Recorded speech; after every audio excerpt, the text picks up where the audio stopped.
Bonjour, je vous retrouve sur le sol de ma chambre. Si vous vous souvenez de mes premières vidéos, j'étais tout le temps à même le sol, ça représentait bien mon état mental. Mais il y a peu, j'ai évolué à mon bureau parce que je trouvais ça beaucoup plus stylé comme setup. Mais là, je suis de retour à même le sol, encore une fois une symbolique mentale. Non, en vrai, je rigole. Mentalement, je vous jure que ça va. Beaucoup mieux qu'avant d'ailleurs. À chaque fois que je vous fais des vidéos, j'arrête pas de vous dire je suis pas bien, y a ça qui va pas, ça qui va pas. Là ça va. Là je réussis petit à petit à trouver un équilibre dans ma vie, même si je ne trouve pas forcément un équilibre dans mes vidéos YouTube, car je suis censée revenir chaque semaine et je tourne une vidéo toutes les 2 semaines, tout en vous promettant de revenir chaque semaine. Bref, on va commencer le maquillage, hein. Il faut savoir qu'aujourd'hui je ne sors pas, du coup mon maquillage je le fais vraiment purement pour moi.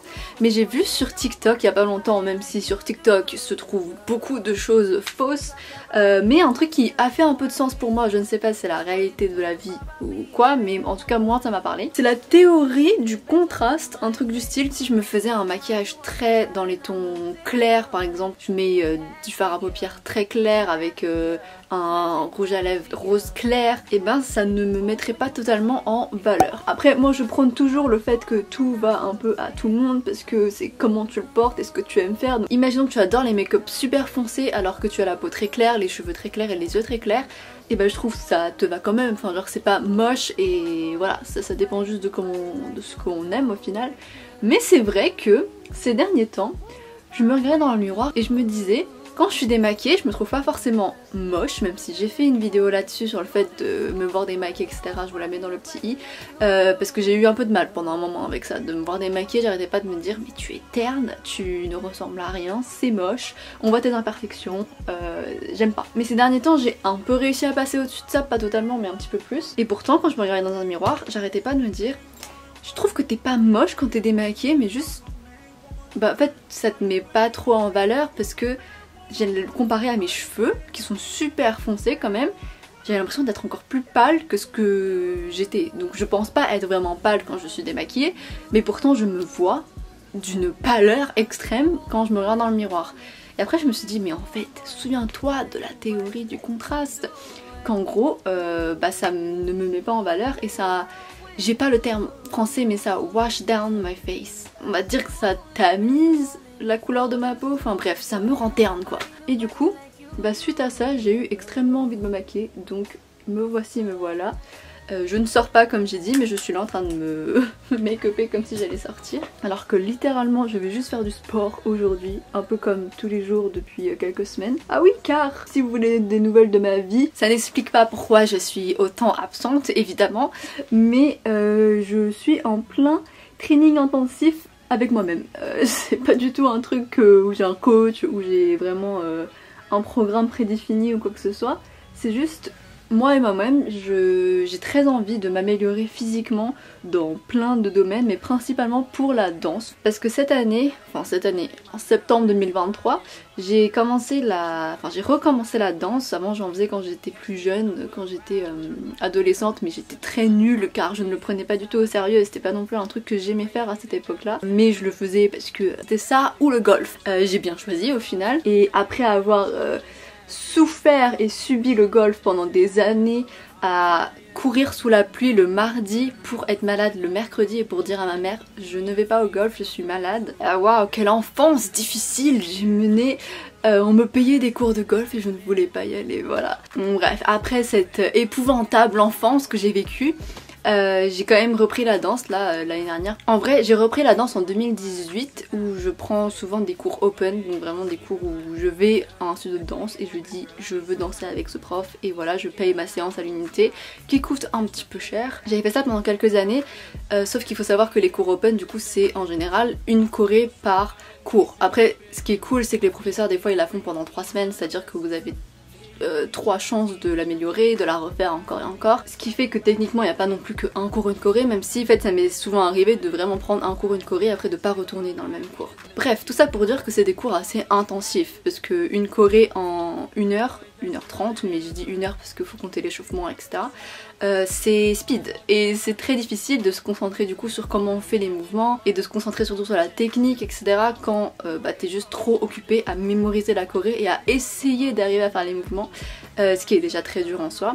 Mais du coup c'était beaucoup de cours intensifs qui m'ont beaucoup servi au niveau de la mémoire, au niveau des chorés, etc. Mais qui au niveau technique ne m'a pas complètement aidée parce que je progressais pas trop au niveau technique. Et du coup là j'ai repris un peu les cours hebdomadaires et en voyant mes lacunes depuis le début d'année, donc depuis septembre quand même, j'ai un peu traîné le pas j'avoue, je me suis dit que j'aimerais vraiment progresser. Et pour progresser en danse, il faut savoir qu'il ne suffit pas juste de danser, même si évidemment c'est très utile, mais il faut aussi faire du renforcement musculaire, il faut taffer, si on peut apprendre à faire des tours, des pirouettes, etc. Genre il faut de l'équilibre, il faut aussi de la souplesse, enfin pas forcément, on n'est pas obligé d'être souple pour danser, mais c'est vrai que c'est plus pratique et que ça aide pour certains types de danse. Mais du coup vu que moi j'ai des lacunes principalement en souplesse, en renforcement musculaire, en équilibre, bref dans tout, et que je suis pas très forte en danse du coup ça fait que je me suis dit que c'était vraiment super intéressant de vraiment m'entraîner chez moi et de me faire un petit peu un programme personnalisé à moi pour vraiment pouvoir évoluer vis-à-vis de toutes ces lacunes. Et de base moi je fais pas mal de yoga, bon pas mal, en vrai le problème c'est que je suis jamais très régulière, c'est à dire que pendant 2 semaines je vais adorer ça, je vais en faire tous les jours, enfin peut-être pas tous les jours mais presque, et au bout de 2 semaines je vais avoir de plus en plus la flemme, de plus en plus perdre l'habitude, etc. Et donc du coup je vais vouloir le faire mais je vais juste jamais le faire. Et bon, tout ça pour dire que de base moi je viens plus du yoga et que c'est vraiment le sport qui me parle le plus et qui me donne vraiment envie. Quand j'entends le mot yoga, j'ai envie de faire du yoga et c'est pas vraiment un truc qui me rebute, alors que par exemple si on me dit course à pied, j'ai envie de vomir. J'ai encore des traumatismes du 3x500 que j'avais fait pour le bac. Pour la petite anecdote, j'étais hyper stressée vis-à-vis des 3x500 parce que j'étais nulle, voilà. Je déteste la course, je déteste la sensation, vous savez, d'avoir du sang dans la bouche. Et à chaque fois le 3x500 c'était ma hantise. Et pendant les entraînements pour le bac, je faisais que des tachycardies quand je courais. C'est-à-dire j'arrivais jamais vraiment à finir un 3x500 parce que à un moment mon cœur commençait à battre trop vite et je pouvais pas continuer. Et j'étais effrayée à l'idée que ça arrive pendant le bac, et c'est arrivé évidemment vu que c'était le jour du bac et que ça m'a stressé encore plus de me dire que c'était le bac et que là si tu te foirais t'avais 0 en fait. Ce que je trouve horrible parce que un 3x500 c'est pas si facile que ça, enfin je veux dire j'étais quand même et je suis toujours une personne en forme, même si je suis pas non plus hyper sportive, mais je veux dire je pense pas être la personne la plus nulle sur cette terre en sport, vu que j'ai quand même du mental. Par exemple tenir le yoga etc, c'est pas du tout un truc qui me dérange, même si je pense que le mental change en fonction du sport. C'est à dire qu'il y en a qui ont le mental pour la course, mais il y en a qui ont pas le mental pour du yoga parce que c'est 2 disciplines différentes. Mais bon bref, du coup le 3x500 j'y suis jamais arrivée, j'ai eu 0 au bac, et quand je suis partie me faire un certificat médical, le docteur a refusé de me le donner, alors que vraiment j'avais pas fait un chichi quand j'avais fait ma tachycardie, j'étais vraiment foncièrement stressée, et j'avais aussi à cette époque, et comme un peu aujourd'hui, du mal à gérer mon stress et à gérer mes émotions etc. Et en plus de ça, c'était pas un sport fait pour moi, et il a refusé de me faire mon certificat médical. Peut-être que ça méritait pas un certificat médical, je suis pas médecin, mais je veux dire ça méritait pas non plus de me rejeter de ton cabinet en me disant tu es juste trop maigre, c'est pour ça que ton cœur bat vite dans tes côtes. Bref, ce médecin est désormais à la retraite et j'espère qu'il arrêtera de répandre des messages comme ça aux jeunes filles qui font des tachycardies en disant qu'elles sont juste trop maigres. Et regardez, vous qui me suivez depuis longtemps, si vous me suivez depuis longtemps, vous suivez aussi la progression de ce bronzer, c'est le matte bronzer de chez NYX. Et vous savez très bien, dès ma première vidéo, je crois j'en ai parlé, que j'avais envie de le creuser et que vraiment c'est pas que j'en peux plus de ce bronzer, mais c'est juste que ça fait vraiment un bail que je l'ai. Et ça fait plaisir de voir qu'il se finit un petit peu parce que je me posais des questions, sachant que je l'utilise quand même presque tous les jours, ou au moins 3 à 4 fois par semaine. Et que vraiment il ne descendait pas. Je commençais un petit peu à me poser des questions sur mon utilisation, sur comment est-ce que je me maquille, etc. Mais ça va, ça commence enfin à descendre au bout de à peu près 4 ans, 5 ans. Donc vraiment le bronzer le plus périmé de tous les bronzers. Mais on va pas se mentir, on a tous un bronzer, un blush ou... Enfin on a les produits comme ça qui se finissent jamais. Par exemple ceux qui vendent des bronzers à genre 30 grammes. Mais qui va utiliser autant dans sa vie? Donc c'est sûr qu'il va périmer à un moment ou à un autre et qu'on va juste se tartiner des produits Périmax sur la gueule. Mais je suppose que vu que c'est un produit poudre, c'est pas si grave que ça. Mais bon, je suis globalement super contente que... J'allais dire qu'il soit bientôt fini. Bon, je pense que j'ai utilisé moins qu'il n'en reste. Donc j'ai encore à peu près 6 ans avant de le terminer. Et surprise surprise, il n'y a pas que le bronzer qui commence à s'épuiser, il y a aussi mon blush. Limite là il s'épuise plus que mon bronzer. Bon, il y en a moins aussi. Mais enfin, il y a un gros trou. Bon, il y a un gros trou d'un côté car je n'utilise pas le côté pailleté. Je trouve que les paillettes elles sont un peu trop sèches, ce qui fait pas vraiment effet lumineux mais plus effet paillettes chunky mal placées sur ses joues. Et aussi bon là c'est pas trop le but d'avoir un blush brillant. Et comme je vous l'avais déjà dit dans d'autres vidéos, je pense que tout le monde s'en bat les couilles donc tout le monde a oublié, ce qui est normal. Je pense que le prochain blush que je me rachèterai, même si c'est vraiment pas tout de suite parce que j'ai un autre bronzer stick, blush stick à finir, mais j'aimerais bien m'acheter un blush crème, mais pas crème en stick, vraiment crème en pot, comme celui que j'ai utilisé de ma soeur, celui de chez Rare Beauty, le Stay Vulnerable,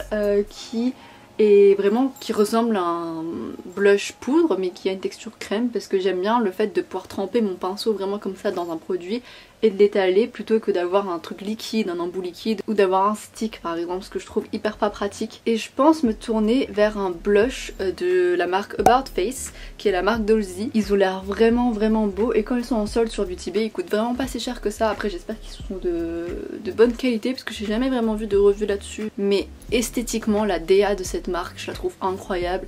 Et je dis pas ça parce que j'adore Halsey, mais vraiment, en vrai si, un peu, parce que du coup j'adore sa vision créative des choses et j'adore sa DA en général, genre vraiment que ce soit dans ses albums ou dans son livre de poèmes qui est assez sous-coté j'ai l'impression. Après peut-être qu'il est plus coté aux États-Unis parce qu'il est en anglais. J'adore toutes les DA qu'elle choisit, enfin, je trouve que cette marque est très jolie. Bref, j'ai complètement dévié du sujet qui était le sport. Car aujourd'hui, comme j'ai dit, je vais vraiment principalement que faire du sport et écrire éventuellement. Mais si vous voulez un petit peu de renseignements sur ma routine sportive de base, avant de me faire ma propre routine sportive, je suivais les vidéos de Sienna Elise sur YouTube.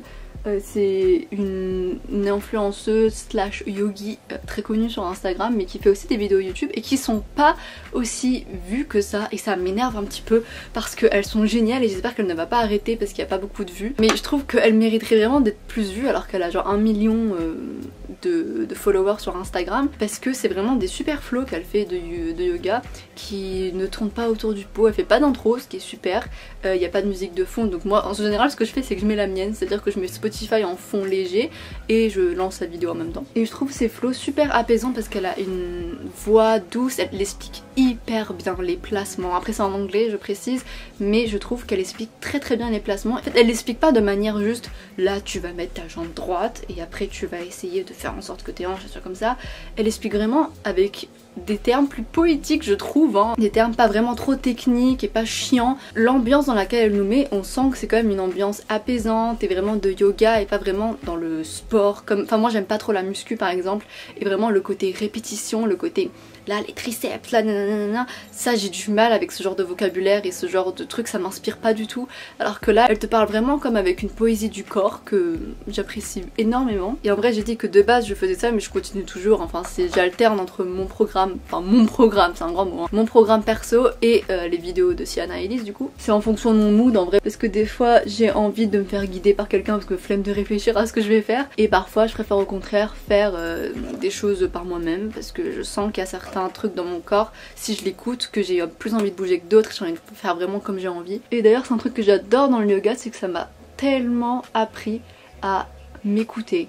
Par exemple, c'est pas du tout un sport je trouve qui est dans l'ego, dans la performance. Je dis pas que c'est pas bien de vouloir être un peu dans la performance, parce que par exemple moi l'un de mes goals de vie c'est d'arriver à faire un handstand, ou d'arriver à avoir mon grand écart, ou d'arriver à faire telle ou telle posture de yoga qui est vraiment stylée, mais pas dans l'ego. C'est à dire que j'ai pas envie de faire une séance hyper hard et hyper dure quand je sens que physiquement je suis pas trop dans le truc. Et ce qui est du coup je trouve vraiment bien dans le yoga, et en tout cas moi ça je l'ai appris dans les vidéos du coup de Sienna Elise, je suis vraiment en train de la saucer de malade. Mais par exemple à un moment elle va dire là vous pouvez descendre en grand écart, mais si vous le sentez pas aujourd'hui ou que vous avez pas trop envie, que vous sentez que vous êtes encore pas assez bien chauffé, etc., ou que vous le sentez juste pas, ne le faites pas par ego. C'est à dire ne vous dites pas oh elle le fait, elle fait son grand écart dans la vidéo, moi je vais faire la même chose, alors que clairement on va juste se faire mal déjà, on va peut-être se blesser et on va juste se pousser, mais pas de la manière saine, c'est pas vraiment du dépassement de soi, c'est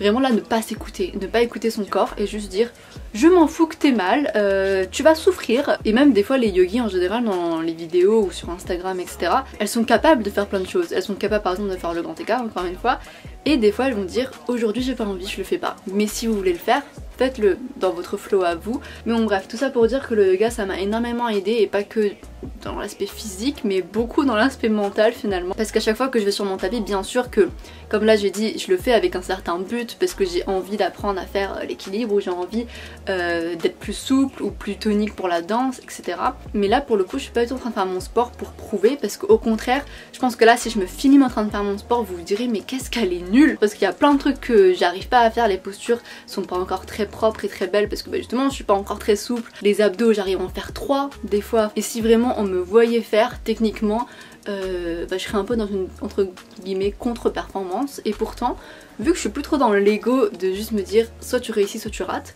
je me dis en vrai à chaque fois que je vais faire du sport j'adore ça, même si j'arrive même pas encore à faire une pompe ou que j'arrive pas à faire le grand écart, ou que je suis en train de trembler quand je suis en train de faire mes abdos, ou quand je suis en train de justement faire une planche ou quoi, je tremble à la mort. Et pourtant c'est pas grave, et je m'en veux pas, et je me dis non c'est bien, tu t'entraînes justement, et le moment je l'apprécie vraiment. Avant j'adorais dire que j'aimais pas le sport, là mentalement je pense que j'ai quand même switché, parce que j'ai enfin trouvé un sport, enfin des sports on va dire, parce qu'il n'y a pas que le yoga, maintenant il y a la danse. Et pour revenir au fameux programme personnel dont je vous parlais, ce qui m'a mené à faire ça et à ne pas que suivre des vidéos YouTube, c'est surtout parce que je pense que chacun sait mieux, enfin connaît mieux son corps, et du coup sait ce qu'il veut au bout d'un moment, et je sais qu'il y a des postures que j'ai trop envie de faire à certains moments. Et aussi sur Insta j'ai découvert plein d'exos intéressants mais que je savais jamais trop comment incorporer dans ma routine, et moi qui déteste les répétitions, je me voyais mal genre juste prendre un exo et dire ça je le fais 15 fois, ensuite un autre exo je le fais 20 fois, et l'enchaînement entre les deux exos n'ont rien à voir. C'est à dire qu'à un moment je suis à terre en train de faire des abdos, après je dois me lever, faire des étirements, enfin bref, moi j'aime pas quand il n'y a pas un flow, parce que moi qui adore le yoga, et le yoga c'est des enchaînements qui sont vraiment super propres et qui font du bien au corps, c'est pas vraiment saccadé, et j'adore ce côté là, et je me suis dit pourquoi ne pas me créer mes propres flows de yoga au final, mais de yoga renforcement musculaire, yoga qui aide à ça, enfin des trucs vraiment spécifiques pour moi, avec des exos que j'ai trouvés sur Insta ou dans les vidéos YouTube ou en cours de danse, enfin bref, de vraiment du coup incorporer ce que j'ai envie de faire dans ma routine sportive. Et personnellement comment je fonctionne, c'est que déjà j'ai pendant longtemps enregistré plein d'exos sur Instagram que j'avais envie de tester, mettre dans mes routines etc.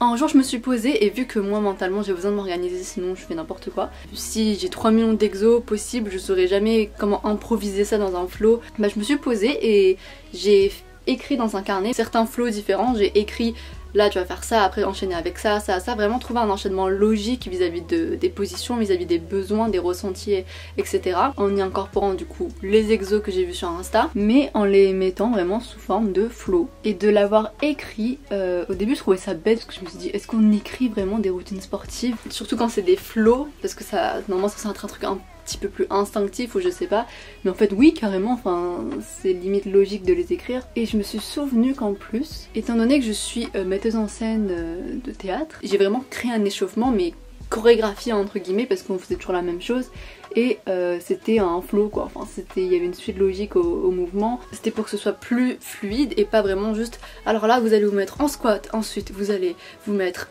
en chien tête en bas, alors que c'est deux moves qui ne vont pas trop ensemble niveau flow et qui auraient été vraiment saccadés, et niveau corps on perd un peu de fluidité. Et du coup je me suis souvenu qu'il y a un moment donné pendant les répètes où je faisais ça, et je me suis dit pourquoi ne pas le faire pour toi-même, en fait c'est logique. Et je me suis dit mais oui en vrai j'adore en plus préparer ce genre de choses. Quand j'ai dû le préparer pour mes comédiens, mais j'ai trouvé ça trop drôle, genre je me suis dit mais j'adore faire des sortes de séquences quoi sportives, et j'ai trouvé une nouvelle lubie en fait dans ma vie, j'adore faire des séquences sportives. Après je vais pas vous mentir, je vais sûrement pas d'ici là, en tout cas peut-être un jour je ne sais pas, mais pour l'instant je n'ai pas envie trop de les partager. Donc déjà est-ce qu'il y en a vraiment qui sont intéressés, sachant que j'ai clairement dit que j'avais pas de force, pas de souplesse et pas d'équilibre. mais honnêtement pour l'instant je me sens déjà super pas légitime de le faire parce que je suis pas du tout quelqu'un qui a vraiment un pied dans le sport. Enfin, bien sûr que comme j'ai dit j'adore la danse et j'en fais chaque semaine, le yoga j'en fais tout le temps maintenant, mais je me considère pas prof de yoga ou ayant quelconque légitimité à enseigner des mouvements, et aussi parce que j'ai pas envie de mettre en danger des gens tout simplement parce que ça se trouve que ce que je fais en vrai c'est de la merde de malade hein. Mais du coup si on parle de résultats un petit peu, on va dire que là en vrai mon programme sportif ça fait quoi, une semaine, 2 semaines que je le fais, mais je vous jure que je sens déjà du progrès parce que en fait déjà de cibler certaines choses en particulier, donc mes lacunes en particulier, ça fait que je vois vachement plus de progrès là-dessus. Et aussi tout simplement de me renseigner davantage sur le corps humain, sur comment ça fonctionne, etc. Ça me permet de progresser tellement plus vite parce que par exemple, si jamais vous aussi vous avez pour objectif d'être plus souple au niveau des hanches par exemple, et que vous êtes un petit peu comme moi, et ben vous avez dû penser toute votre vie que pour être plus souple des hanches, donc pour pouvoir faire votre grand écart par exemple, il suffisait juste de faire plein d'exos statiques, donc par exemple de rester longtemps en lunge du coup, j'ai pas le mot en français, et de juste rester là pendant 2 minutes et que ça allait le faire. Ça se trouve pour certains ça a marché en vrai, mais moi ça faisait vraiment des années hein, que je faisais du yoga ou que juste je faisais des étirements etc, et que vraiment je ne progressais pas en grand écart. Et je me suis toujours dit mais c'est trop bizarre que je sois toujours bloquée à ce niveau et que j'arrive pas à le dépasser et que je n'arrive jamais à devenir souple. Enfin vraiment je ne suis pas souple. Et j'ai découvert que on devait renforcer les hanches et pas seulement rester dans des positions statiques pendant longtemps, parce que la souplesse n'est pas qu'une question de souplesse du coup, mais c'est aussi une question de force dans les hanches et il faut qu'elles soient mobiles en gros. Et du coup j'ai entendu le terme mobilité et depuis ce jour-là ma vie a changé parce que je fais davantage d'exos de mobilité, surtout des hanches comme j'ai dit, mais en vrai d'un peu tout. Et vous pouvez taper sur Instagram, YouTube, etc. Mobilité des hanches et vous allez voir les exos. On penserait pas que c'est des exos qui aideraient à ce point-là parce qu'ils ont l'air tout cons, que c'est vraiment des exos que tout le monde peut faire et qui ont pas l'air d'étirer autant que ça. Et pourtant ça a tout changé parce que maintenant que j'ai plus de force dans les hanches, je sens qu'il y a beaucoup plus de choses que je peux faire, donc du coup je me sens plus mobile et bref ça change tout. Et du coup niveau résultat en vrai je suis contente de vous dire que j'ai l'impression d'être beaucoup plus en forme qu'avant, et je vous jure que rien qu'en 1 ou 2 semaines j'ai beaucoup plus progressé qu'en l'espace de plusieurs mois parce que j'ai enfin compris en fait sur quoi je devais vraiment travailler et j'ai vraiment réussi comme j'ai dit à cibler des choses spécifiques sur lesquelles je devais travailler et à trouver des bonnes manières de les travailler aussi. Donc globalement je ne suis pas encore souple, je ne me considère pas comme une personne souple du tout, ni une personne forte musculairement parlant, mais je sens que c'est de mieux en mieux et qu'il y a beaucoup de positions qui sont de plus en plus faciles pour moi alors que vraiment je vous dis je viens de loin. Physiquement je suis un petit peu faiblarde et tendax. Et je faisais des tachycardies aussi entre fois 500, du coup là ça va mieux. Bon après je pense que si on me refout sur une piste d'athlétisme, mon cœur va commencer à battre la chamade. Mais du coup globalement je suis très contente et ça me donne encore plus envie du coup de continuer à faire du sport, et c'est cool que je reste en forme. Moi qui encore une fois avant n'aimais pas forcément le sport, là de vraiment avoir trouvé un truc qui me plaît et qui me donne des objectifs et qui me donne envie d'aller sur mon tapis à chaque fois, ce qui n'était pas du tout le cas avant, et bah je suis vraiment globalement contente. Comme quoi c'est vraiment qu'une question en fait de trouver ce qui nous convient à nous, c'est toujours ça dans la vie je pense. Et sinon hors sujet, depuis quelques semaines je suis en train de re-regarder Modern Family parce que je l'ai déjà fini 1 ou 2 fois. Et c'est incroyable, c'est vraiment l'une des meilleures séries avec The Office. Je trouve que Modern Family et The Office c'est 1000 fois mais 1000 fois mieux que Friends. Le seul truc que Friends a vraiment pour lui et que je trouve incroyable et qui ça changera vraiment jamais je pense, c'est la DA, l'esthétique, que ce soit les vêtements, le maquillage, même visuellement à quoi ça ressemble, les décors, le côté pas très vintage parce que logiquement ça date des années 90-2000, et bah ça c'est vraiment un truc incroyable chez Friends qui va faire que ce sera pour toujours une série quand même très belle. Mais pour ce qui est des histoires, du côté touchant ou de la subtilité de l'humour aussi, Modern Family et The Office quand même c'est un niveau, c'est un waouh, genre vraiment je rigole vraiment devant ces séries. Alors qu'en vrai, devant Friends, je rigolais quand j'étais plus jeune quoi. Maintenant, quand je le regarde, et c'est pas qu'une question que je l'ai vu plusieurs fois, parce que The Office, je l'ai vu au moins 5 fois, mais vraiment toute la série, genre toutes les saisons confondues. Et Modern Family, comme je dis, ça fait la 2e ou 3e fois que là je le regarde entièrement. je rigole toujours autant. Et en plus tu découvres de nouveaux trucs parce que l'humour il est tellement subtil que quand tu regardes la première fois il y a des petites vannes que tu captes pas forcément et là quand tu les captes mais ça te fait mourir de rire. Alors que Friends vraiment il y avait que quelques petites choses qui me faisaient rire à l'époque mais c'est plus on va dire un mood Friends, alors que Modern Family dans l'écriture et The Office aussi hein, dans l'écriture, dans les personnages, incroyable. Vraiment unmatched. Mais bon bref voilà, je pense que c'était tout ce que j'avais à dire. J'en ai raconté des choses de ma vie. Et maintenant que ce maquillage est terminé, vous pouvez voir que je suis beaucoup plus mise en valeur. Après évidemment que le maquillage ça met en valeur. Mais je trouve que c'est vraiment aussi une question du type de make-up. Parce qu'encore une fois, si là j'avais mis un rouge à lèvres super clair ou un make-up sur les yeux qui soit super clair, ça aurait peut-être été un petit peu plus terne quand même comme make-up. J'espère que cette vidéo vous a plu et j'espère revenir la semaine prochaine surtout. Et voilà, je vous fais des gros bisous. Reprenez le sport si vous n'avez pas repris le sport, je suis là pour vous foutre la pression. Et regardez Modern Family si vous avez vraiment pas envie de reprendre le sport. Au moins vous allez beaucoup rigoler, alors ça va vous faire les abdos. Voilà, c'est les conseils de Marie-Yvonne et je vous fais des gros bisous, à la semaine prochaine peut-être.